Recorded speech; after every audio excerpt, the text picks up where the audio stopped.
think what blew my mind was realizing in the midst of it how humbling it was to allow myself to understand that there is so much that I still don't know, and that it's so cool to learn new things.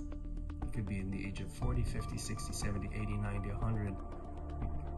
So my name is Matan, and I am 39. I'll be 40 in August. And I am from Jaffa, from Israel, from Tel Aviv. And here I am. Before coming to this retreat, the main feeling I recognize noticing in my everyday life was waiting for things to happen. It was kind of being on hold to see what other people want or need, and then acting upon that. Could be in relationships or in work, even with family. I think that was kind of the main general feeling that I was in. I think I don't know what I was seeking most. I think that because I was detached from what I want, I just didn't know what I was seeking. I really felt, I didn't feel lost, but I also didn't feel accomplished. I didn't feel centered. I didn't feel focused. I was just being. And so I was floating around in a certain way, waiting for things to happen and hoping to get gigs and hoping for things to work out in a certain way, but I didn't ask myself, what do I want? Which was, in other words, asking, like, what am I seeking? So I think I was afraid to ask that question. What feels different inside now after the end of the retreat is a stronger feeling of internal or inner friendship. Kind of, there is someone I can actually turn to and ask really good questions and wait on the other side of it. Kind of, it's me and myself having a discussion, but I feel like there's someone I can rely on inside. So there's no, I'm not sure what to do.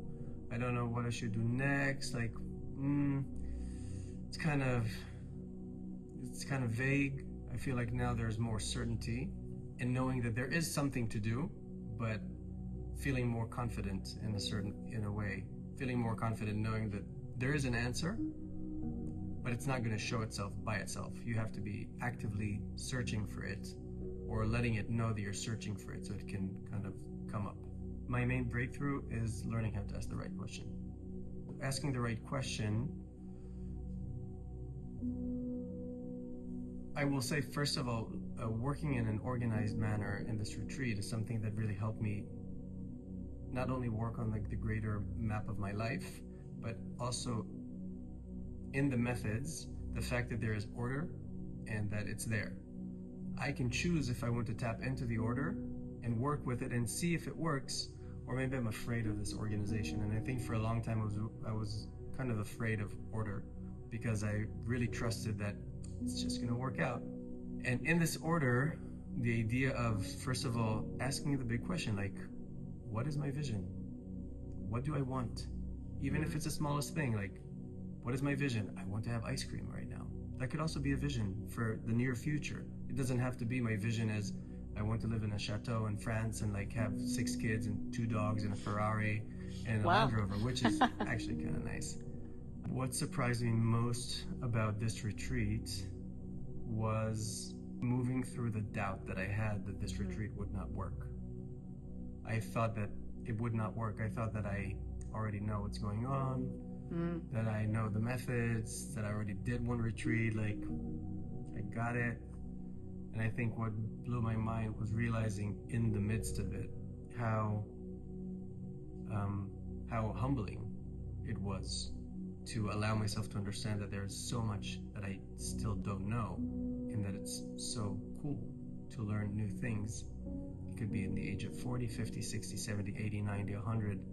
Like, I think the most surprising thing, or the biggest kind of wonderful feeling, is being reminded that I am forever a student, and that it is okay to still be a student and move forward in life.